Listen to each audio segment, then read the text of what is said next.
నమస్కారం ETV news కు స్వాగతం ముందుగా ముఖ్యాంశాలు బంగారు తెలంగాణ కోసం ప్రజా ప్రతినిధులు అధికారులు కలిసి సాగాలన్న కేసీఆర్ ఉద్యోగులు మూసధోరణి వదిలి పనిచేయాలని పిలుపు కేసీఆర్ జలదృశ్యంపై ప్రతిపక్షాల విమర్శలు ప్రజలను భ్రమల్లోకి నెడుతున్నారని ఆక్షేపణ పొరుగు రాష్ట్రాల జలదోపిడీపై పోరాడాలని సూచన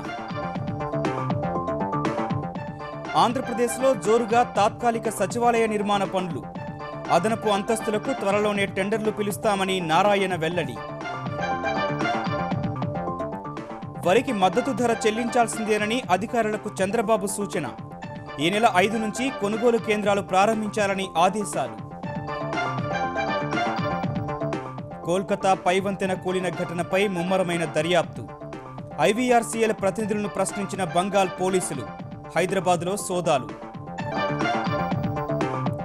జమ్మూ కాశ్మీర్లో ఈ నెల 4న కొత్త ప్రభుత్వం కొలువు తొలి మహిళా ముఖ్యమంత్రిగా ప్రమాణ స్వీకారం చేయనున్న మెహబూబా ముఫ్తీ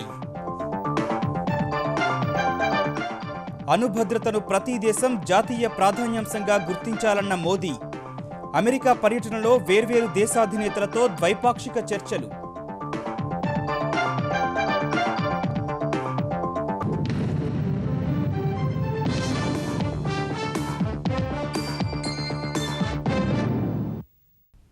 బంగారు తెలంగాణ నిర్మాణం కోసం ప్రజా ప్రతినిధులు ఉద్యోగులు కలిసికట్టుగా పనిచేయాలని ముఖ్యమంత్రి కేసీఆర్ పిలుపునిచ్చారు. గత ప్రభుత్వాలలో పట్టిన బూజును దులుపుకొని ముందుకు సాగాలని నిజామాబాద్ జిల్లా పర్యటనలో కేసీఆర్ స్పష్టం చేశారు. సత్వర నిర్ణయాలు తీసుకొని ప్రభుత్వ లక్ష్యాలకు అనుగుణంగా పనులు పూర్తి చేయాలని సూచించారు.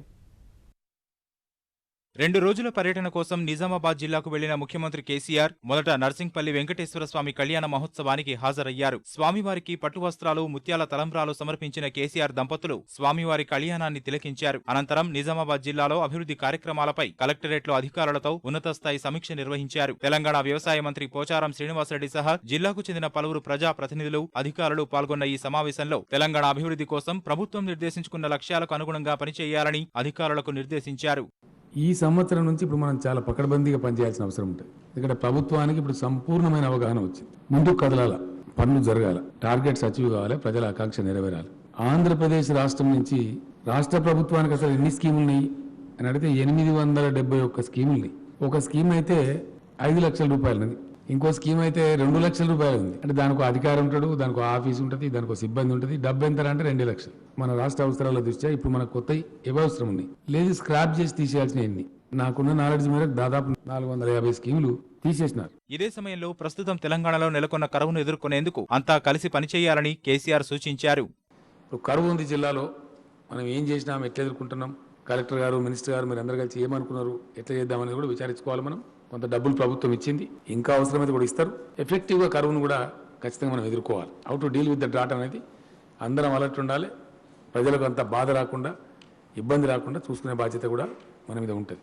గోదావరి జలాలను సద్వినియోగం చేసుకుంటేనే తెలంగాణలో కరువు సమస్యకు శాశ్వత పరిష్కారం లభిస్తుందన్న కేసీఆర్ ఈ దిశలోనే కాళేశ్వరం ప్రాజెక్టుకు రూపకల్పన చేసినట్లు వివరించారు. ఏదైతే కాళేశ్వరం ప్రాజెక్టు నుంచి నీళ్లు తెచ్చుకుంటామో అక్కడ అబండెంట్ వాటర్ అవైలబిలిటీ ఉంది గోదావరిలో. నిజాం సాగర్ అదృష్టం ఏంటంటే పైప్ లైన్ వచ్చే మార్గంలోనే హల్దీవాగు ఉండడం, రూపాయి ఖర్చు లేకుండా నిజాం సాగర్ నింపుకునే పరిస్థితి ఉండడం. నిజాం సాగర్ డెఫినెట్ గా సంవత్సరం పొడవుతో నిండి ఉండే పరిస్థితి మనకు ఇరిగేషన్ డిపార్ట్మెంట్ వాళ్ళు చెప్తా ఉన్నారు. చాలా మంచి హ్యాపీయెస్ట్ న్యూస్ నిజామాబాద్ జిల్లాకు. కాబట్టి నిజామాబాద్ కాలువలు అవన్నిటిని కూడా రిపేర్ చేయమని చెప్పినాం. డబ్బులు శాంక్షన్ చేస్తున్నది ప్రభుత్వం. కాళేశ్వరం నీళ్లు అందే లోపే టిప్ టాప్ చేసి పెట్టుకోవాలి. ఇంటింటికి తాగునీరు అందించే మిషన్ భగీరథ పనుల్లో ఎలాంటి జాప్యం లేకుండా చూడాలని అధికారులకు కేసీఆర్ స్పష్టమైన ఆదేశాలు ఇచ్చారు. తెలంగాణలోని సాగునీటి ప్రాజెక్టులపై ముఖ్యమంత్రి కేసీఆర్ ఇచ్చిన జలదృశ్య ప్రదర్శన సభా సంప్రదాయాలకు విరుద్ధమని తెలంగాణ పీసీసీ అధ్యక్షుడు ఉత్తమ్ కుమార్ రెడ్డి అభిప్రాయపడ్డారు. ఇలాంటి ప్రదర్శనలతో తెరాస ప్రభుత్వం ప్రజలకు ఏదో చేసేస్తుందనే భ్రమలు కల్పిస్తోందని నల్గొండలో విమర్శించిన ఆయన నీటిపారుదల ప్రాజెక్టుల నిర్మాణం, పునరాకృతులన్నీ కమిషన్ల కోసమేనని ఆరోపించారు. సభలో ప్రతిపక్షాలకు సైతం దృశ్యాత్మక ప్రదర్శన ఇచ్చేందుకు ఎందుకు అనుమతి ఇవ్వలేదని ప్రశ్నించిన ఉత్తమ్ ఎవరు పారిపోయారో ప్రజలే తేల్చుకుంటారన్నారు. నిన్న శాసనసభలో పవర్ పాయింట్ ప్రెజెంటేషన్ ద్వారా ముఖ్యమంత్రి గారు మాట్లాడింది మళ్ళోసారి తెలంగాణ ప్రజలకి కలలు చూపెట్టి భ్రమలు కల్పించి ఏదో చేస్తున్నట్టుగా మభ్యపెడుతున్నా చెప్పి మనం చేస్తాం. మీరు శాసనసభలో ఏ కమిటీ హాల్లో అయినా ఏర్పాటు చేసుకోండి. హౌస్ లో ఏర్పాటు చేయడానికి దానికి సాంప్రదాయం లేదు భారతదేశంలో పార్లమెంటరీ ప్రాక్టీసెస్ లో. చేయదలుచుకుంటే మరి మేము ఆ జవాబుకు కూడా మీరు పవర్ పాయింట్ ప్రెజెంటేషన్ ఇచ్చే అవకాశం ఇవ్వండి. ముఖ్యమంత్రి కేసీఆర్ శాసనసభలో చూపిన జలదృశ్యం ప్రదర్శనను చూస్తే నాటి ముఖ్యమంత్రి వైఎస్ రాజశేఖర రెడ్డి చేసిన ధనయజ్ఞాన్నే కేసీఆర్ కొనసాగిస్తున్నట్టు కనిపిస్తోందని తెలుగుదేశం తెలంగాణ శాఖ విమర్శించింది. మహారాష్ట్ర, కర్ణాటకలో నిర్మించిన అక్రమ బ్యారేజీలపై పోరాడకుండా వాటిని సమర్థించే ప్రయత్నం చేయడం సరికాదని తెలుగుదేశం తెలంగాణ శాసనసభ పక్ష నేత రేవంత్ రెడ్డి హితవు పలికారు. గత ప్రభుత్వాలు ఇప్పటికే 39 ప్రాజెక్టులు నిర్మించి 60 ఏళ్లలో 55 లక్షల ఎకరాలకు సాగునీరిచ్చాయని గుర్తు చేసిన ఆయన మరో 7,500 కోట్లు కేటాయిస్తే నిర్మాణంలో ఉన్న 9 ప్రాజెక్టులు కూడా పూర్తవుతాయని సూచించారు. స్పీకర్ గారికి రాతపూర్వకంగా కూడా లేఖ ఇవ్వడం జరిగింది. ప్రభుత్వం ఒకవేళ పవర్ పాయింట్ ప్రజెంటేషన్ ఇవ్వాలనుకుంటే ప్రతిపక్షాలకు మాకు కూడా ప్రభుత్వం చూపించిన పవర్ పాయింట్ ప్రజెంటేషన్ లో ఉన్న లోపాలను సూచనలు చేయడానికి మాకు కూడా పవర్ పాయింట్ ప్రజెంటేషన్ చేసే అవకాశం ఇవ్వమని అడిగినాం. స్పీకర్ గారు మాకు ఇవ్వలేదు. కనీసం మేము రాసిన లేఖకు రిప్లై కూడా ఇవ్వలేదు. కాబట్టే శాసనసభలో ప్రభుత్వం ప్రవేశపెట్టిన పవర్ పాయింట్ ప్రజెంటేషన్ ని తెలుగుదేశం పార్టీ బహిష్కరించింది. అమరావతిలో నిర్మిస్తున్న తాత్కాలిక సచివాలయంలో 2 అదనపు అంతస్తులు నిర్మించనున్నట్లు ఆంధ్రప్రదేశ్ పురపాలక శాఖ మంత్రి నారాయణ చెప్పారు.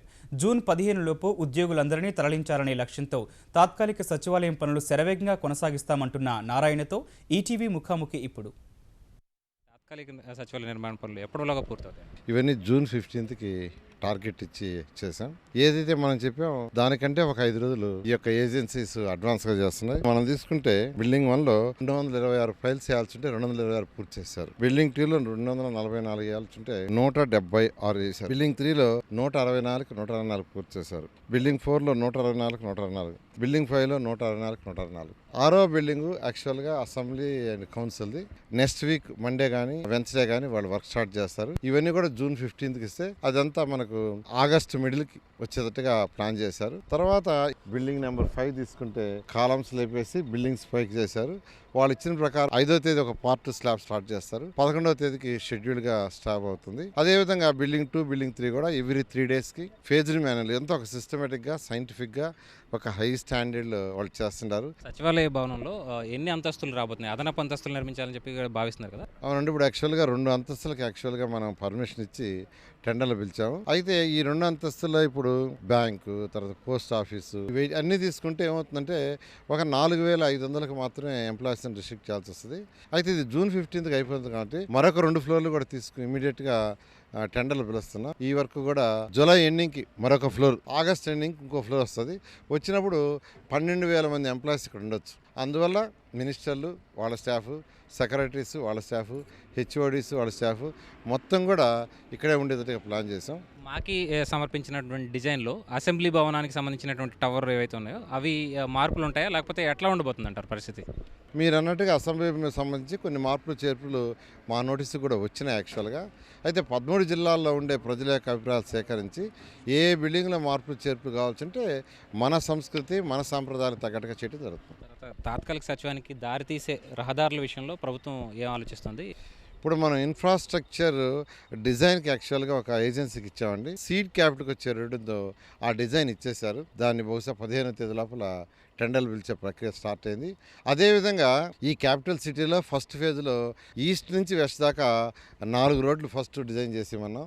అట్నే సౌత్ నార్త్ కూడా 4 రోడ్లు డిజైన్ చేసేమన్నాం. అదేవిధంగా ఇచ్చినట్టుగా యాక్చువల్గా పిలిచి రోడ్ల ప్రక్రియ స్టార్ట్ అవుతుంది. ఎందుకంటే ఇక్కడ మనం స్థలాలు ఇచ్చిన రైతులు కట్టుకోవాలి బిల్డింగ్లు అంటే వాళ్ళకి ఇన్ఫ్రాస్ట్రక్చర్ మినిమం రోడ్డు కావాలి. రైతులకు పట్టాల ఇచ్చే అంశంలో ప్రభుత్వం ఎలాంటి చర్యలు తీసుకోబోతుంది? ఇప్పుడు రైతులతో యాక్చువల్గా శ్రీధర్ జేసీ గారు రైతులతో మాట్లాడుతున్నారని. ఎందుకంటే వాళ్ళకి తిరిగి ప్లాట్లు ఇచ్చేటప్పుడు మళ్ళీ ఎటువంటి ఇబ్బందులు రాకుండా ఒక ఎక్సర్సైజ్ చేశారు. బహుశా రేపు ఎల్లుండి మేము కూర్చుంటున్నాం, డిస్కస్ చేసి వీలైనంత వరకు 5వ తేదీ యాక్చువల్గా నోటిఫై చేయాలని ప్లాన్ చేస్తున్నాం.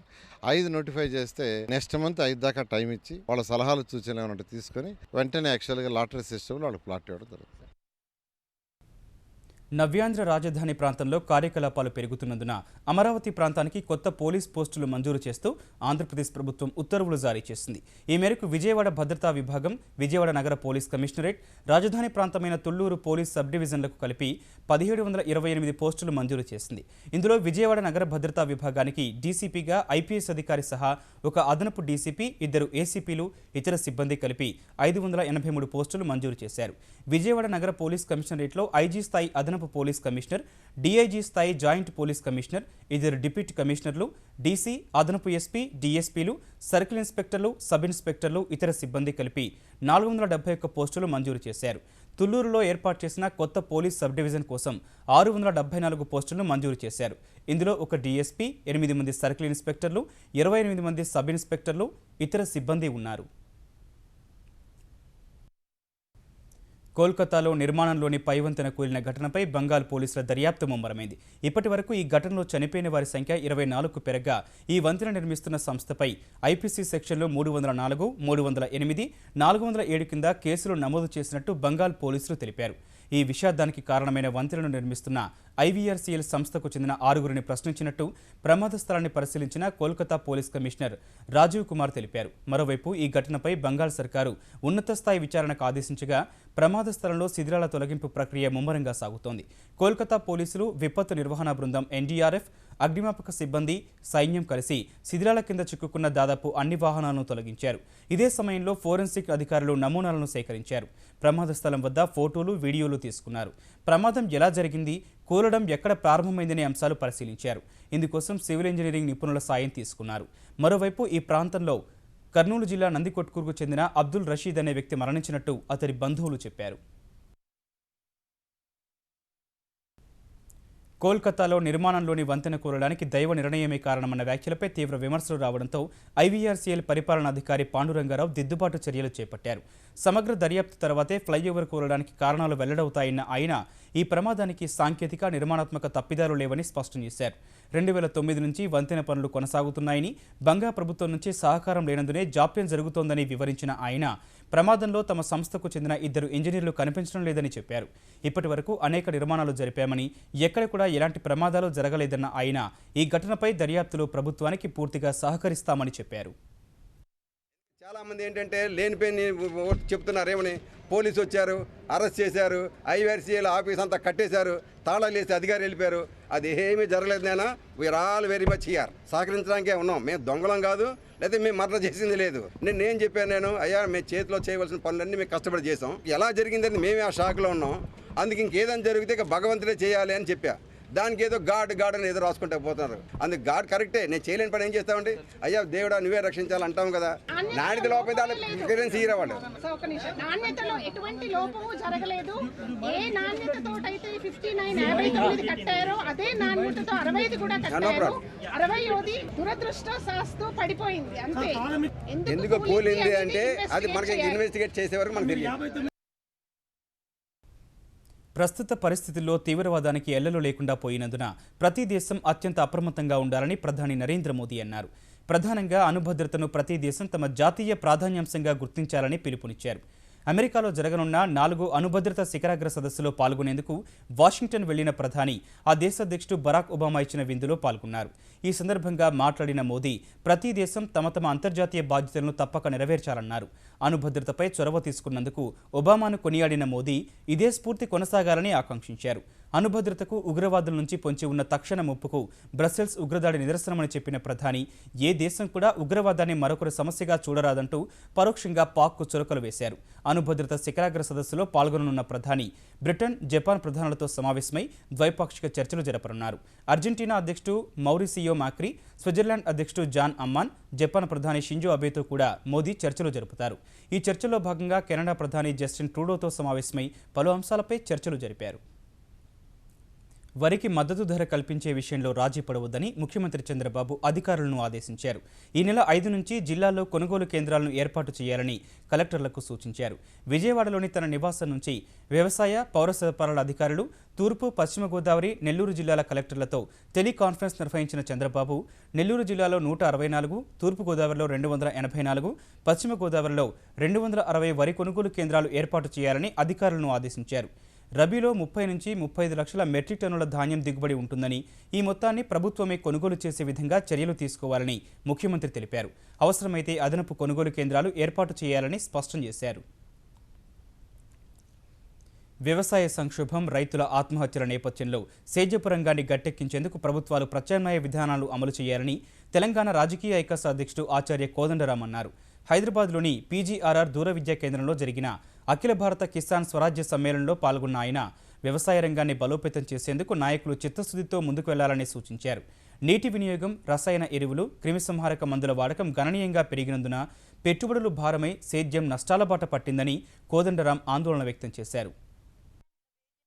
Currently, the total GDP of the state, the share of agriculture is 12%. So 60% of the population depends upon 30% of the GDP. Similar is the case even at the all India level. 18% of the GDP is shared by the 60% of the farmers. So this is the situation and therefore a serious crisis, and agriculture and all the allied sectors are in a serious crisis, and particularly the agriculture is in a major crisis. హైదరాబాద్కే తలమానికమైన చార్మినార్ను మరింత అభివృద్ధి చేసి పర్యాటకులను ఆకర్షించే విధంగా కార్యాచరణ ప్రారంభించామని Telangana IT శాఖ మంత్రి కేటీఆర్ తెలిపారు. ఈ మేరకు నగర mayor Bonthu Rammohan, GHMC commissioner Janardhan రెడ్డితో కలిసి చార్మినార్ ప్రాంతంలో పర్యటించిన ఆయన అభివృద్ధి పనులకు సంబంధించి అధికారులకు పలు సూచనలు చేశారు. పాదచారుల ప్రాజెక్టును 6 నెలల్లో పూర్తి చేసి పర్యావరణ ఇబ్బందులు తలెత్తకుండా చార్మినార్ పరిసరాల్లో బ్యాటరీ వాహనాలు ఏర్పాటు చేస్తామని మంత్రి వివరించారు. పర్యాటకులను పెద్ద ఎత్తున ఆకర్షించడానికి చార్మినార్ పెడెస్ట్రియనైజేషన్ ప్రాజెక్ట్ ని రాబోయే 6 నెలల లోపలనే పూర్తి చేయాలని ఒక ఆలోచనతో మరి చార్మినార్ 4 వైపులా కూడా ఉన్న ఇన్నర్ రింగ్ రోడ్ కానీ, ఔటర్ రింగ్ రోడ్ కానీ, అదే రకంగా చార్మినార్ చుట్టూ కేవలం పాదచారులు మాత్రమే సంచరించే విధంగా ఏం కార్యక్రమాలు తీసుకోవాలో వాటి గురించి సమీక్షించడం జరిగింది. ఒకవేళ గతంలో ఇచ్చిన 35 కోట్ల రూపాయల బడ్జెట్ సరిపోదనుకుంటే మరికొన్ని డబ్బులు కూడా కేటాయించడానికి ప్రభుత్వం సిద్ధంగా ఉంది. గాంధీ ఆసుపత్రిలోని అత్యవసర విభాగాన్ని ప్రస్తుతం ఉన్న 30 పడకల నుంచి 270 పడకలకు పెంచుతామని తెలంగాణ వైద్య ఆరోగ్య శాఖ మంత్రి లక్ష్మారెడ్డి తెలిపారు. సికింద్రాబాద్ గాంధీ ఆసుపత్రిని పరిశీలించిన ఆయన సిబ్బందితో కలిసి వివిధ వార్డుల్లో కలిగి తిరిగారు. అనంతరం వైద్య సిబ్బందితో సమావేశమై అక్కడి పరిస్థితులను అడిగి తెలుసుకున్నారు. ప్రభుత్వ ఆసుపత్రులపై నమ్మకంతో వచ్చిన పేద రోగులకు సరైన వైద్యం అందించే విధంగా తగిన చర్యలు తీసుకుంటామని మంత్రి హామీ ఇచ్చారు. హాస్పిటల్స్ అన్ని కూడా స్ట్రెంథన్ చేసి రాష్ట్రంలోని అందరి బీద ప్రజలకు మంచి వైద్యం అందించే దిశగా ముఖ్యమంత్రి గారు నిర్ణయం తీసుకోవడం జరిగింది. మరి ఈసారి బడ్జెట్లో కూడా కేటాయింపులు ఈ శాఖ పెంచడం జరిగింది. మొత్తం మీద గాంధీ హాస్పిటల్కి వచ్చిన పేషెంట్ ఎవరు కూడా ఇబ్బందులు పడకుండా అందరికీ మంచి ట్రీట్మెంట్ దిశగా ఈ హాస్పిటల్ అభివృద్ధి చేయడానికి ప్రణాళికలు తయారు చేస్తాం. ఆంధ్రప్రదేశ్ పారామెడికల్ బోర్డును ఏర్పాటు చేసినట్లు రాష్ట్ర వైద్యారోగ్య శాఖ మంత్రి కామినేని శ్రీనివాస్ వెల్లడించారు. ఈ మేరకు పారామెడికల్ విద్యా వ్యవస్థను 4 విభాగాలుగా ఉంచుతామని హైదరాబాద్లో ప్రకటించిన ఆయన మొదటి 3 నెలలు ఆసుపత్రుల్లో, తర్వాత 3 నెలలు తరగతులు, మరో 3 నెలలు గ్రామీణ ప్రాంతంలోనూ, చివరి 3 నెలలు సంచార వైద్యశాలలో శిక్షణ ఇచ్చే విధంగా కార్యక్రమం సిద్ధం చేస్తున్నట్లు వివరించారు. ముఖ్యమంత్రి చంద్రబాబు ఆదేశాలతో రాష్ట్రంలో 35 ఏళ్లు నిండిన మహిళలకు ఉచిత వైద్య పరీక్షలు అందజేస్తామన్నారు. నిన్ననాళ్ళు మన రాష్ట్రంలో మహిళలు 95 లక్షల మంది ఉన్నారు. వాళ్ళందరికీ ఫ్రీ హెల్త్ చెకప్ కార్డ్స్ ఇచ్చి హెల్త్ ఛాన్స్ అనేది ఒకటి. దాంతోపాటు మహిళలకి సిటీ బస్సుల్లో మహిళలకి సగం బస్సు చేసి దానికి సపరేషన్ పెట్టి అందులో మహిళలే వెళ్ళేట్టు మెటల్ డోర్స్తో క్లోజ్ చేసి దానికి స్లైడింగ్ డోర్ కండక్టర్ వెళ్తానికి పెట్టి అది బస్సులు కూడా తయారు చేస్తారు. ఆల్ సిటీ బస్సులు అన్ని కూడా అట్లా చేయాలి. ఆంధ్రప్రదేశ్ ఎన్నికల కమిషనర్గా నిమ్మగడ్డ రమేష్ కుమార్ బాధ్యతలు స్వీకరించారు. విభజన తర్వాత ఏర్పడిన ఆంధ్రప్రదేశ్ తొలి ఎన్నికల కమిషనర్గా పూర్తిస్థాయి బాధ్యతలు స్వీకరించిన ఆయనకు కార్యాలయ సిబ్బంది ఘన స్వాగతం పలికారు. గవర్నర్ ప్రత్యేక ప్రధాన కార్యదర్శిగా పదవీ విరమణ చేసిన రమేష్ కుమార్ 2014లో పూర్తి కాగా మిగిలిన స్థానిక సంస్థలకు ఎన్నికలు ఎప్పుడు నిర్వహించాలన్నది ప్రభుత్వంతో చర్చించి నిర్ణయం తీసుకుంటామన్నారు. ప్రకాశం జిల్లా కనిగిరిలో సొంత అన్న కూతురిని అపహరించిన ప్రబుద్ధుడి బాగోతాన్ని పోలీసులు కొన్ని గంటల్లోనే ఛేదించారు. కనిగిరికి చెందిన దేవిరెడ్డి శ్రీనివాసరెడ్డి కూతురు 6 ఏళ్ల సహస్ర గత సాయంత్రం కనిపించకుండా పోయింది. ఇది గుర్తించి చుట్టుపక్కల మొత్తం గాలించిన ఆమె తల్లిదండ్రులు చివరకు పోలీసులకు ఫిర్యాదు చేశారు. వెంటనే రంగంలోకి దిగిన పోలీసులు అన్ని కోణాల్లో దర్యాప్తు చేసి విజయవాడలోని ఓ అపార్ట్మెంట్లో చిన్నారిని దాచినట్టు గుర్తించారు. చిన్నారి బాబాయ్ రాజేష్ రెడ్డి ఈ ఘాతుకానికి ఒడిగట్టినట్టు చిన్నారిని రక్షించిన పోలీసులు తేల్చారు. రాజేష్ రెడ్డికి సహకరించిన మరో 2 అదుపులోకి తీసుకున్నారు. అటు డబ్బు కోసమే సహస్రను అపహరించారనే ఆరోపణలు తోసిపుచ్చిన రాజేష్ రెడ్డి కుటుంబ సభ్యులు తనను చిన్నచూపు చూస్తున్నందునే అపహరణకు పాల్పడ్డారని చెబుతున్నాడు.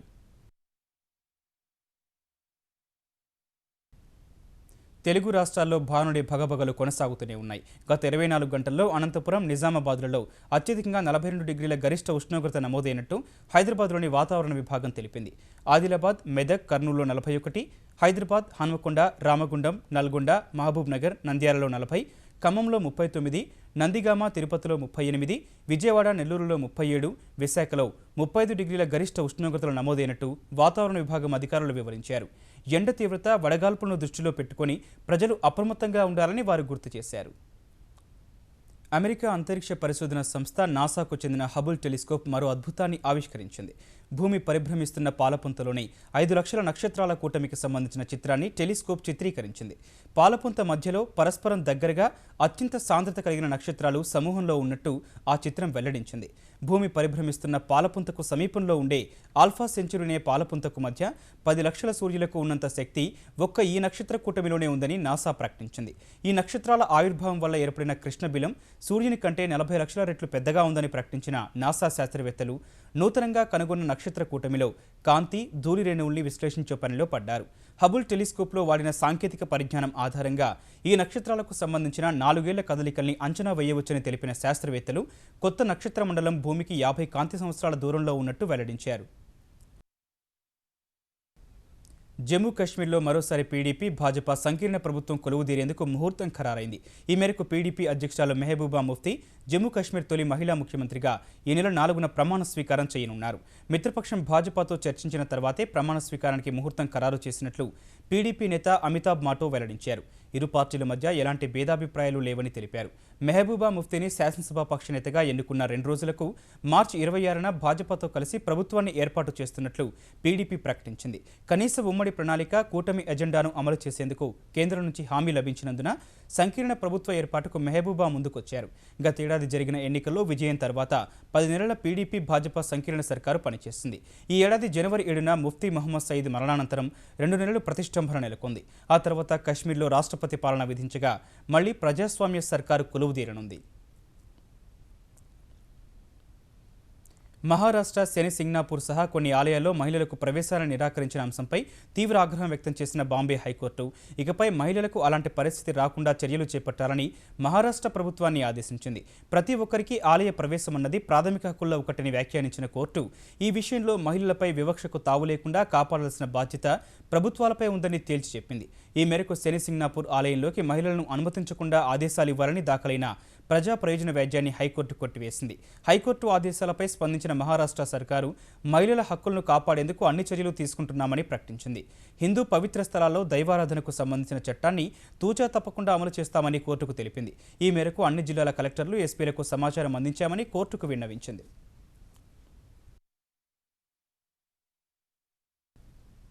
బొగ్గు ఉత్పత్తిలో సింగరేణి కాలరీస్ కంపెనీ లిమిటెడ్ కొత్త చరిత్ర సృష్టించిందని ఆ సంస్థ సీఎండీ శ్రీధర్ తెలిపారు. 127 ఏళ్ల సంస్థ చరిత్రలో 2015-16 ఆర్థిక సంవత్సరానికి 603 లక్షల టన్నుల బొగ్గు ఉత్పత్తి సాధించడం ద్వారా దేశంలోని ప్రభుత్వ రంగ బొగ్గు ఉత్పత్తి సంస్థల్లో అత్యధిక వృద్ధి సాధించామని వివరించారు.